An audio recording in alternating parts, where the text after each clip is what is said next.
Welcome to Variety is the Spice of Life. Have you ever made Moong Dal Chilla expecting that beautiful golden crispy crunch, only to end up with something soft, chewy, or worse, stuck stubbornly to the pan? Don't worry, the problem is usually not the recipe. It's a few small techniques that make a huge difference. In today's video, we're going to uncover the secrets behind a perfectly crispy Moong Dal Chilla.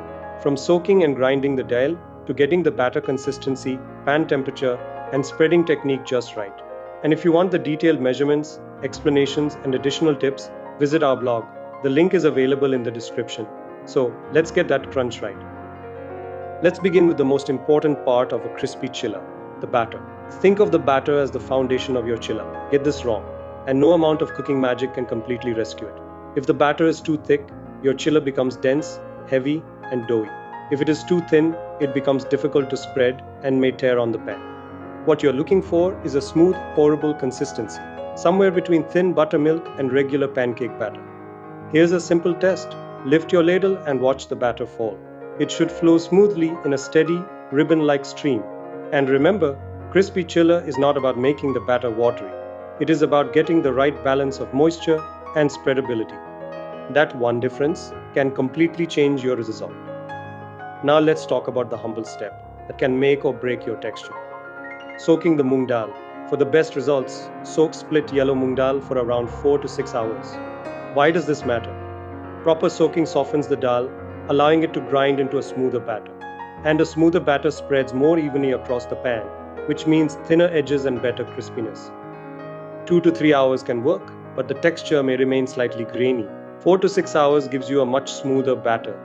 And if you soak overnight, the dal becomes even softer and easier to grind.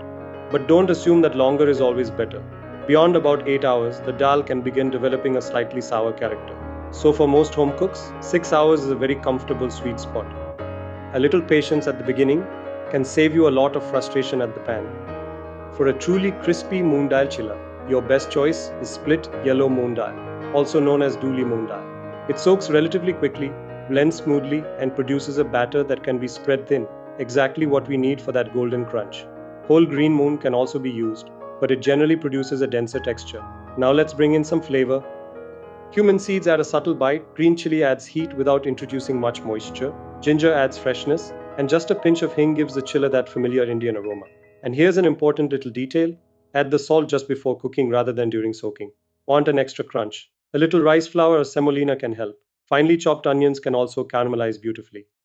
But be careful with moisture-heavy ingredients. Excess water, thick vegetable fillings, too much oil in the batter, yogurt or cream can all move your chilla in the direction of softness instead of crispiness.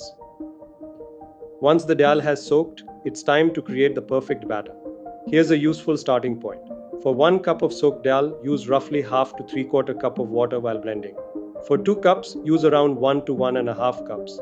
But don't pour all the water in at once. Add it gradually. Why? Because adding more water is easy. Fixing an excessively watery batter is much harder. When blending, begin with short pulses and then blend continuously for about 60 to 90 seconds. And don't obsess about making the batter completely silky smooth. A few tiny granules are perfectly fine. In fact, overblending can heat the batter and make it unnecessarily dense. Once blended, allow the batter to rest for about 10 minutes. That short pause helps the batter settle and gives you a more even chilla. Remember this simple rule? Pourable, not watery.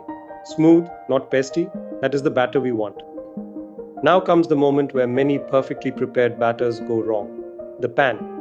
For crispy chilla, a cast iron or heavy bottom non-stick pan works particularly well. The real secret, however, is not just the pan, it is the temperature. You want medium-high heat. Too low and your chilla becomes pale and soft. Too high and the outside can burn before the inside cooks properly. So preheat the pan properly before adding your batter. Here's a simple test. Sprinkle a few drops of water onto the pan. They should sizzle and evaporate quickly. Then apply a thin layer of oil and allow it to heat. Only now are you ready for the batter. And this is especially important if your chilla keeps sticking. In many cases, the real culprit isn't the batter at all. It's an improperly heated pan. Here comes one of the most important techniques of all: how you spread the batter. Pour the batter into the center of the hot pan. Then, using the back of your ladle, quickly spread it outward in circular movements. Don't press aggressively, and don't keep going back and forth trying to make it perfect. The objective is simple: spread it thin and evenly. A 6 to 7 inch circle is a good target. The thinner the chiller, the greater the opportunity for moisture to escape, and the crispier your final result will be. Now drizzle about half a teaspoon of oil around the edges. Let the chiller cook patiently. Do not rush the flip. Wait until the edges begin to look dry and slightly golden. Then slide a flat spatula completely underneath before turning it. That one moment of patience can be the difference between a beautiful whole chiller and a plate full of broken pieces. Now let's look at 3 common mistakes that quietly destroy all the crispiness you worked so hard to create. Mistake number 1: watery batter. Too much water during grinding is the biggest enemy of crunch. Even watery vegetables such as tomatoes or zucchini can add unwanted moisture unless properly squeezed. Mistake number 2: overcrowding the pan. Cook one chiller at a time.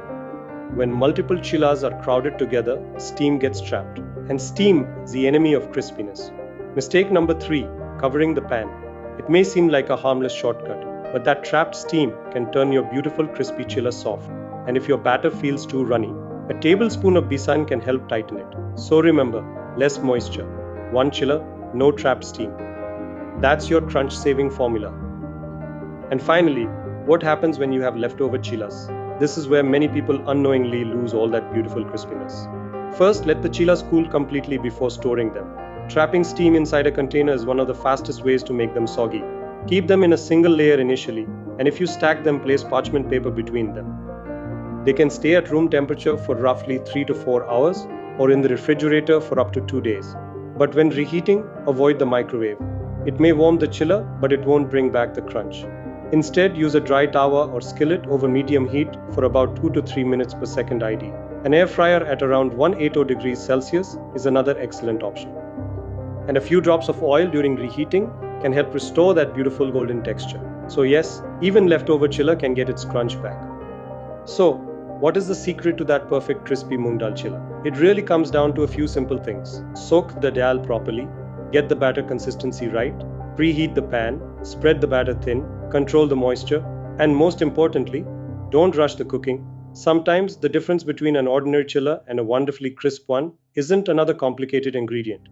It's simply understanding what happens at every stage. If you enjoyed this kind of practical kitchen wisdom, stay connected with our food zone at Variety is the Spice of Life, where we bring you recipes, techniques, and little discoveries that can make everyday cooking more enjoyable. And if this video helped you, do like, share, and subscribe to the channel. Your support helps us bring many more useful and interesting videos your way. And remember, great cooking is not always about complicated recipes. Sometimes it is about mastering the little things. Until we meet again, keep cooking, keep experimenting, and keep adding a little more variety to your life.